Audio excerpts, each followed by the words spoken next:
The morning sun cast long shadows across the African savanna as Dr. Sarah Chun adjusted her camera lens for the 100th time that week. She had been tracking the legendary lioness, known as Kasai, for 3 months now, documenting her hunting patterns for the Wildlife Conservation Project. Kasai was no ordinary lion. She was the undisputed queen of this territory, a massive female whose reputation spread far beyond the boundaries of the Masai Mara. What made Kasai truly remarkable wasn't just her size or hunting prowess, but her intelligence. Local rangers had countless stories about her problem-solving abilities, her unusual behavior patterns, and, most notably, her strange interactions with humans. Unlike most big cats, Kasai seemed to observe people with an almost human-like curiosity, as if she was studying them just as much as they studied her. Dr. Chun had chosen this particular morning to follow Kasai because of unusual reports from the night patrol. The rangers had spotted the lioness moving closer to human settlements than ever before, something that typically indicated either injury or extreme hunger. But when they observed her through night vision equipment, Kasai appeared healthy and well-fed. Her behavior was simply inexplicable. As Sarah tracked the massive paw prints in the red earth, she couldn't shake the feeling that something significant was about to happen. The air felt different today, charged with an energy she couldn't quite identify. Even the usual sounds of the savanna seemed muted, as if nature itself was holding its breath. Kasai's tracks led toward a cluster of acacia trees near a dried riverbed, a location that had become increasingly important to local communities as other water sources disappeared due to the ongoing drought. Sarah knew that several Maasai families had temporary settlements in this area, following their cattle to whatever grazing and water remained. Through her binoculars, Sarah spotted Kasai first, a golden shadow moving with purposeful grace through the tall grass. The lioness was clearly tracking something, her massive head low to the ground, every muscle in her powerful frame focused and alert. But what caught Sarah's attention wasn't the predator's hunting posture. It was the direction she was heading, directly toward the human settlement. Sarah's heart rate quickened as she realized the potential danger. She reached for her radio to contact the ranger station, but hesitated when she noticed something odd about Kasai's behavior. The lioness wasn't moving with the fluid, confident stride of a hunt. Instead, she seemed almost hesitant, pausing frequently to lift her head and scan the area ahead with what appeared to be concern rather than predatory focus. As Sarah moved closer, staying downwind and using the scattered trees for cover, she began to make out the sounds that had apparently drawn Kasai's attention. Human voices, but not the usual calm chatter of daily life. These voices carried notes of anger, frustration, and something else that made Sarah's stomach tighten with dread. The temporary Maasai settlement consisted of 3 traditional huts arranged in a small clearing, with a makeshift corral for goats and cattle nearby. Most of the adults appeared to be away, probably searching for better grazing grounds for their animals. But in the center of the small camp, a disturbing scene was unfolding that would change everything. A boy, no more than 8 years old, sat tied to a wooden post that had been driven into the hard earth. His name was Django, though Sarah couldn't have known this at the time. His small frame was dwarfed by the ropes that bound him, and even from a distance, Sarah could see the marks of recent beatings on his thin arms and legs. Standing around the child were 3 older boys, perhaps in their mid-teens, members of a neighboring clan that had been feuding with Django's family over water rights and grazing territories. The drought had made everyone desperate, and ancient grievances had erupted into cycles of retaliation that often targeted the most vulnerable members of each community. The teenagers were taking turns throwing stones at Django, each impact causing the small boy to flinch and cry out. But what was most heartbreaking was that Django had stopped trying to dodge the stones. He sat with a resignation that no child should ever have to learn, his eyes fixed on the ground as he waited for whatever fate these older boys had planned for him. "Your father's cattle drank from our water source," one of the teenagers shouted in Swahili, punctuating his words with another thrown stone. Now you'll pay for his theft. We told your family what would happen if they crossed our territory again. Added another, this one carrying a stick that he occasionally used to poke at Django's ribs. Maybe when we're done with you, they'll finally listen. The third teenager, who appeared to be the leader, was methodically preparing something that made Sarah's blood run cold. He was gathering dry grass and small branches, arranging them in a pile near Django's feet. The implications were horrifyingly clear. Sarah fumbled for her radio again, but the nearest ranger station was over an hour away, even by vehicle. The local authorities were dealing with drought-related conflicts across multiple settlements, and the likelihood of immediate help was virtually zero. She could try to intervene herself, but 3 against 1 wasn't favorable odds, especially when the teenagers were likely armed and desperate. It was at this moment that Sarah realized Kasai had moved much closer than she had thought possible. The lioness was now positioned behind a large termite mound only 50 meters from the camp, her golden eyes fixed intently on the scene unfolding before her. Sarah expected the great cat to retreat. Human settlements meant danger for any wild animal, and the smart move would be to find easier prey elsewhere. But Kasai didn't retreat. Instead, she settled into a low crouch, her tail twitching in a way that Sarah had learned to recognize as extreme agitation. The lioness was watching the torture of the child with what could only be described as focused attention, and something in her posture suggested that she was not merely observing. She was making a decision. As Sarah watched through her binoculars, she witnessed something that challenged everything she thought she knew about animal behavior. Kasai's ears were flattened against her head, and a low rumble emanated from her throat.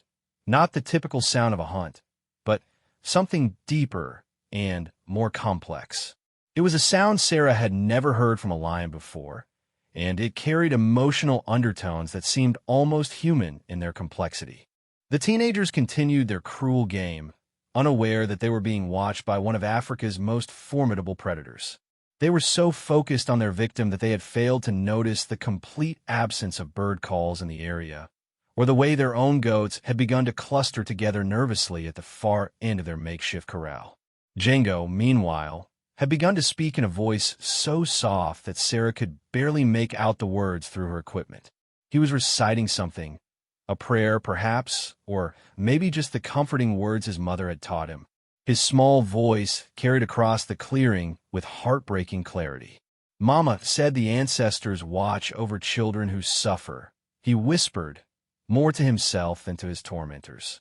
She said they send help when the darkness comes. The leader of the teenagers laughed cruelly at these words and struck a match, holding it close to the dry grass he had gathered.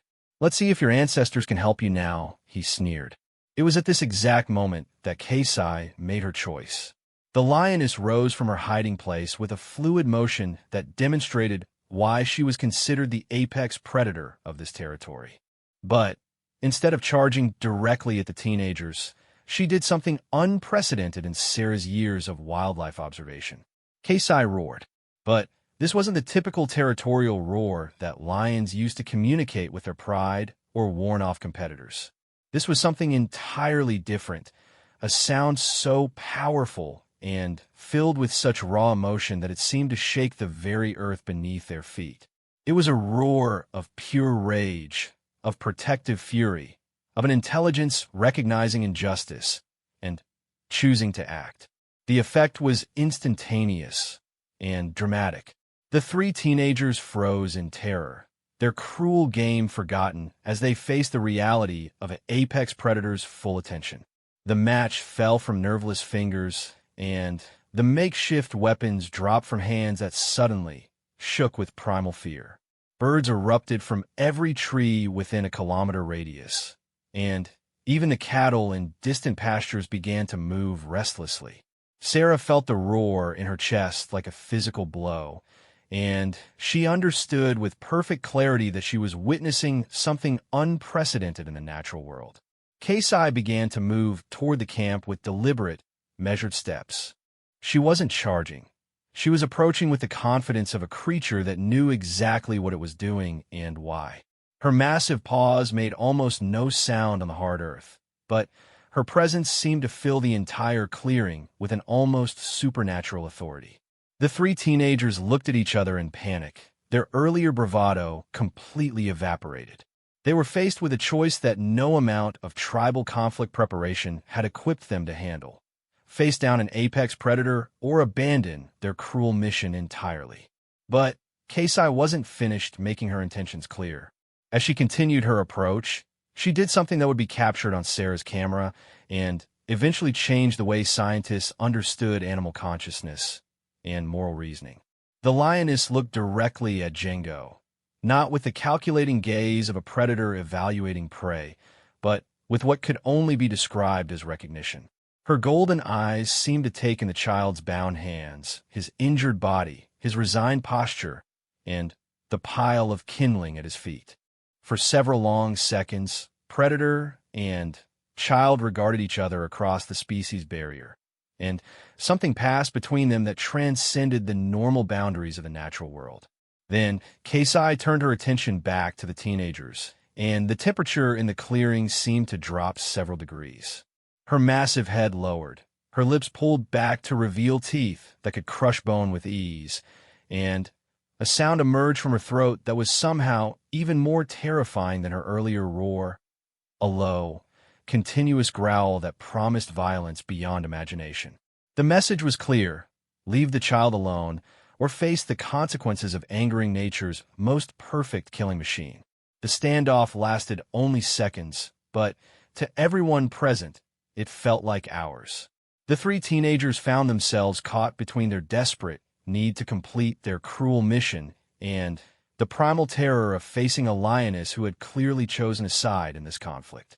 Their breathing came in short, panicked gasps as they tried to process what was happening. Kasai took another measured step forward, her massive frame now fully visible in the clearing. In the bright morning sunlight, she was even more impressive than Sarah had realized.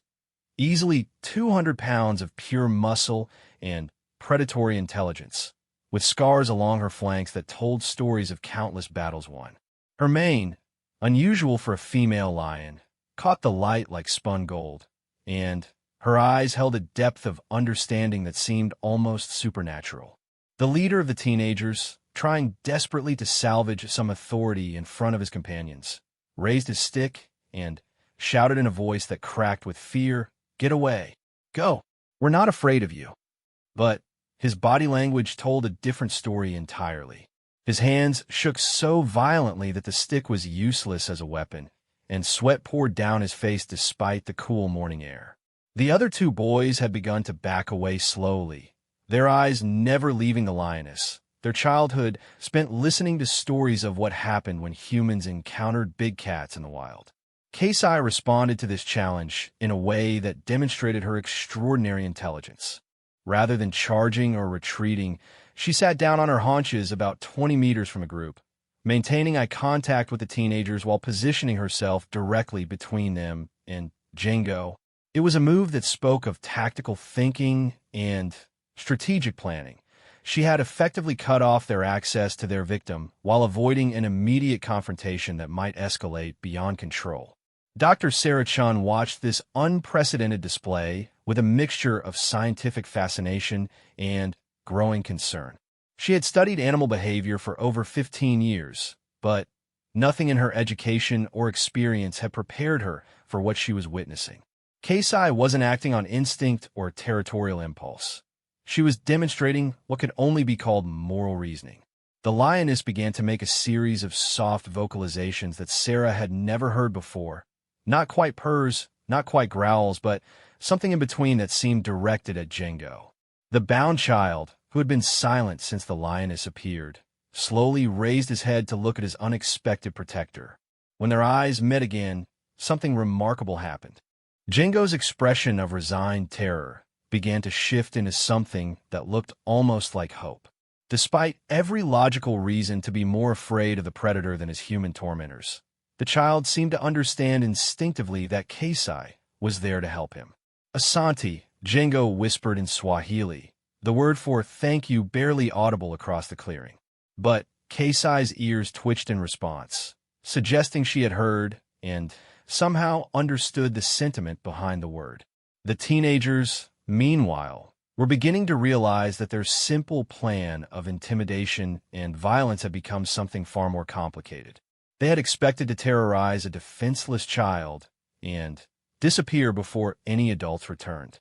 They had not planned for the intervention of an apex predator who seemed capable of complex reasoning and moral judgment. The youngest of the three boys, perhaps 14 years old, tugged at the leader's sleeve and whispered urgently, "We need to leave now." My grandfather told stories about lions that protect the innocent. They're not like other animals. But the leader, driven by teenage pride and the pressure to complete their mission, shook his head stubbornly. "It's just an animal. Animals don't understand human business. If we show fear, it wins." This decision would prove to be a critical mistake. As if sensing the teenager's refusal to back down, Kasai rose to her feet again and took several more steps forward. She was now close enough that her scent reached the humans, carrying with it the unmistakable musk of a wild predator at the peak of her power. The lioness then did something that would later be analyzed by animal behaviorists around the world. She began to pace back and forth between the teenagers and Jingo, maintaining constant eye contact with the older boys while occasionally glancing back at the bound child. It was a clear demonstration of territorial behavior, but applied in a way that had never been documented before. A lion claiming territory not for hunting or mating, but for protection of another species entirely. Dr. Chen realized she needed to document this extraordinary behavior more thoroughly. She adjusted her camera settings and began recording video, knowing that without proof, no one would believe what was happening. As she filmed, she whispered notes into her handheld recorder, lioness demonstrating protective behavior toward human child. No precedent in literature. Appears to understand moral context of situation. Intervention seems deliberate and calculated. The teenagers were now sweating profusely despite the morning coolness. The reality of their situation was beginning to sink in. They were trapped in a clearing with an apex predator who had decided to protect their intended victim. Every instinct they possessed was screaming at them to run, but running meant admitting defeat, and defeat would mean facing the ridicule of their peers and the anger of the adults who had sent them on this mission. It was at this moment that the wind shifted, carrying new scents to Kasai's sensitive nose. The lioness suddenly became more alert, her ears swiveling as she detected something approaching from the distance. Sarah followed her gaze and saw dust clouds on the horizon, vehicles approaching fast across the savannah. The cavalry was coming, but not in the form anyone expected. 3 Land Rovers bearing the insignia of the Kenya Wildlife Service were racing toward the settlement, having been alerted by reports of unusual lion behavior in the area. Leading the convoy was James Mwangi, the senior ranger who had been tracking Kasai for years and had developed something approaching a professional relationship with a magnificent predator. As the vehicles drew closer, their engines growing louder, Kasai made another decision that demonstrated her remarkable intelligence. Rather than fleeing from the approaching humans, as would be expected of any wild lion, she moved closer to Django and positioned herself in a classic protective stance, body low, muscles coiled for action, but facing away from the child and toward any potential threats. The message was unmistakable. The lioness had claimed responsibility for the boy's safety and would defend him against any threat, human or otherwise. When the ranger vehicles arrived in clouds of red dust, they found a scene that none of them had been prepared for. 3 terrified teenagers stood frozen in a clearing, face down by a lioness who was clearly protecting a bound child from their violent intentions. It was a tableau that challenged every assumption about the relationship between predators and humans. James Mwangi stepped out of the lead vehicle with the slow, deliberate movements of someone who had spent decades working with dangerous animals. He took in the scene quickly.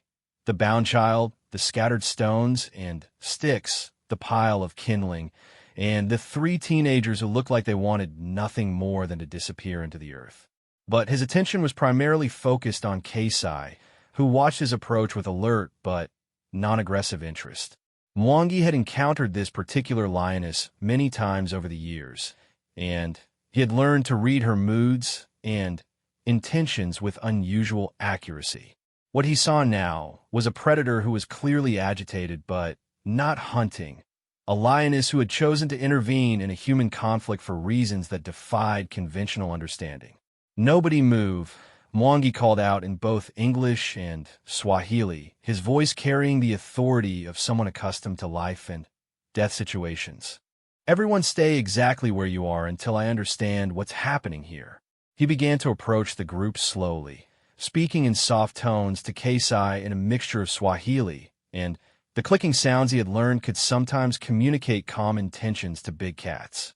The lioness watched him carefully, but didn't retreat, apparently recognizing him as someone who could be trusted in this complex situation.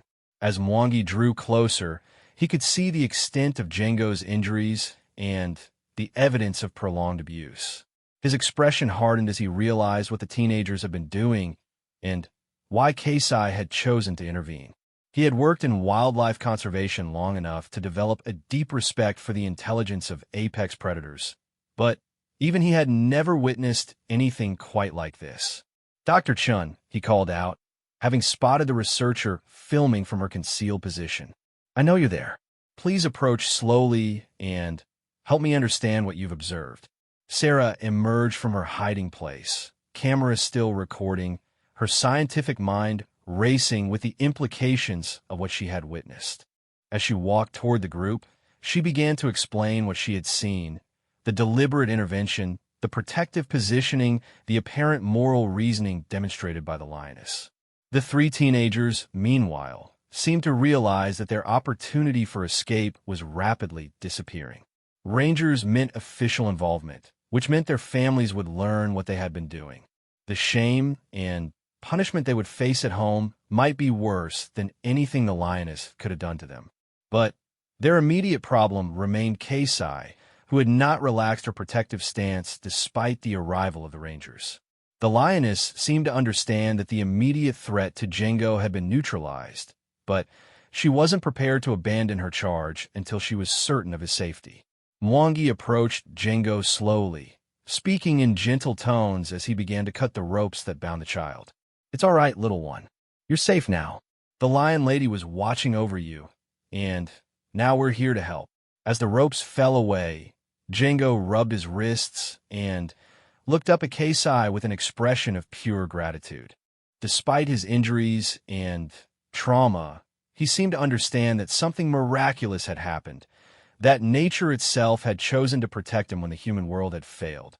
What happened next would become the subject of scientific debate for years to come. As Mwangi helped Django to his feet, Keisai rose from her protective crouch and padded slowly toward the child.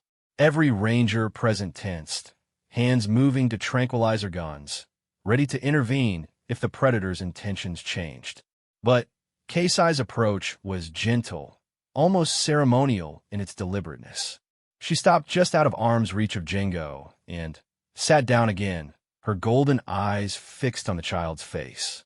For several long moments, predator and child regarded each other in a silence that seemed to acknowledge the extraordinary bond that had formed between them. Then, in a gesture that brought tears to the eyes of every adult present, Django reached out his small hand toward Keisai.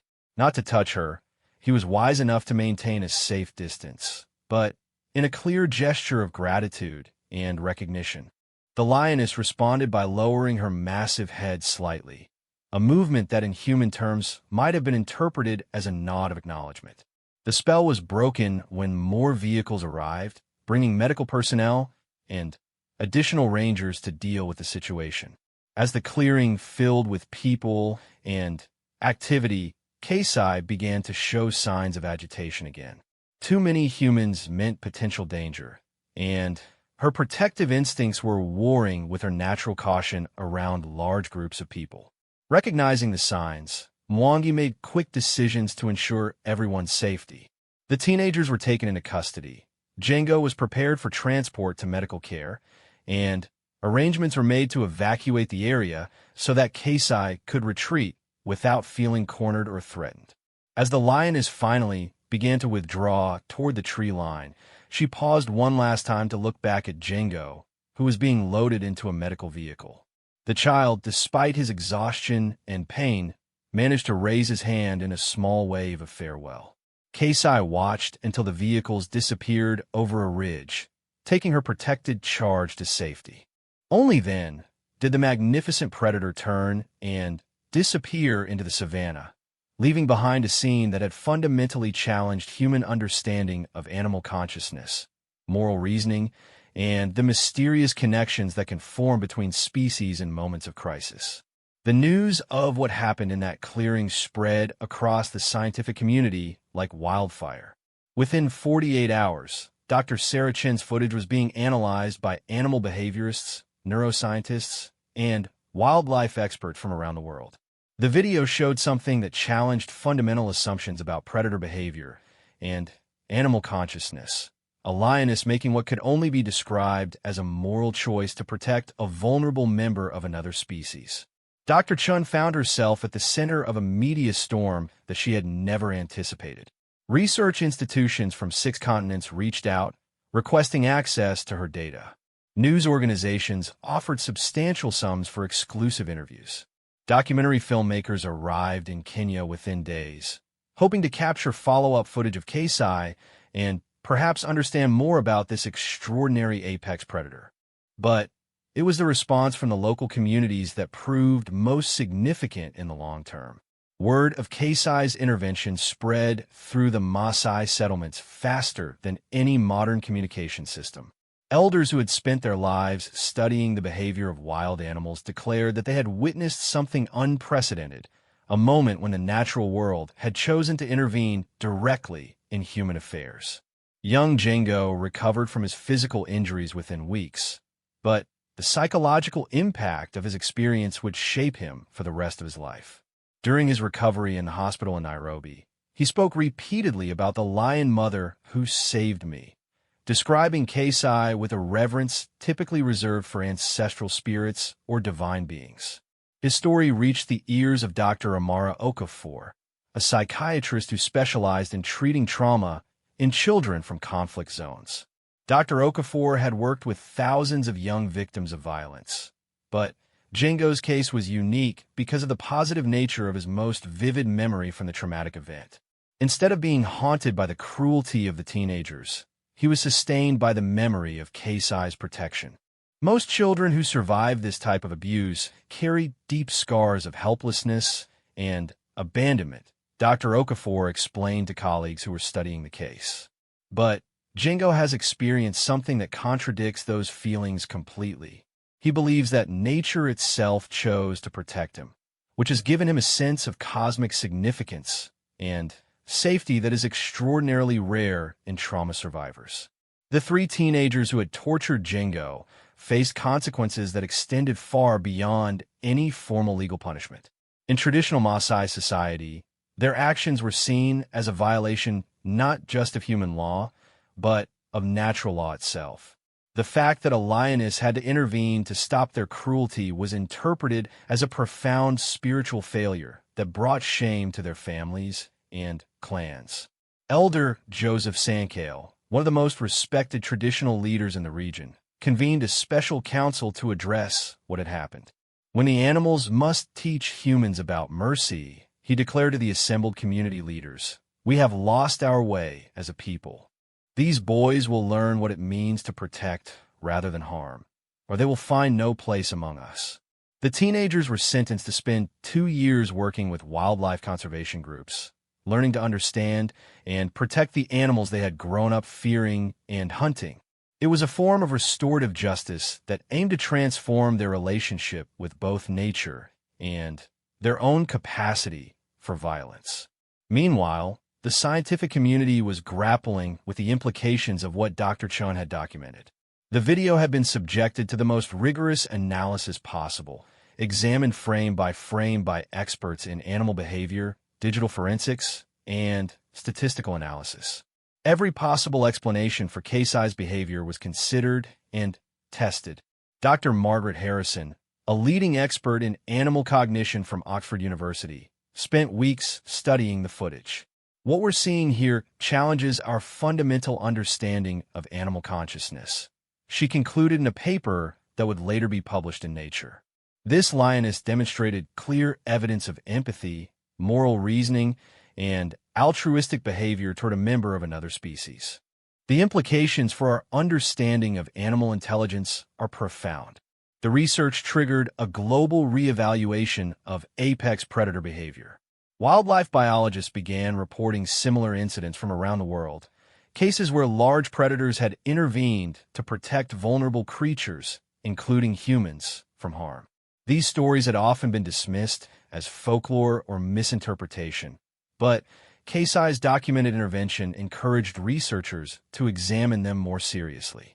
In Russia, scientists documented cases of wolves protecting lost children in Siberian forests.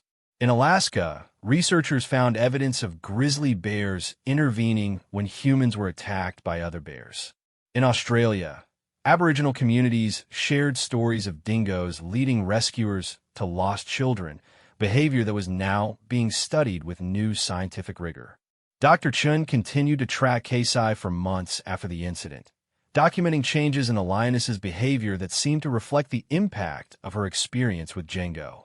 Casey had always been more curious about humans than other lions, but now she displayed what could only be described as protective behavior whenever she encountered vulnerable individuals in her territory.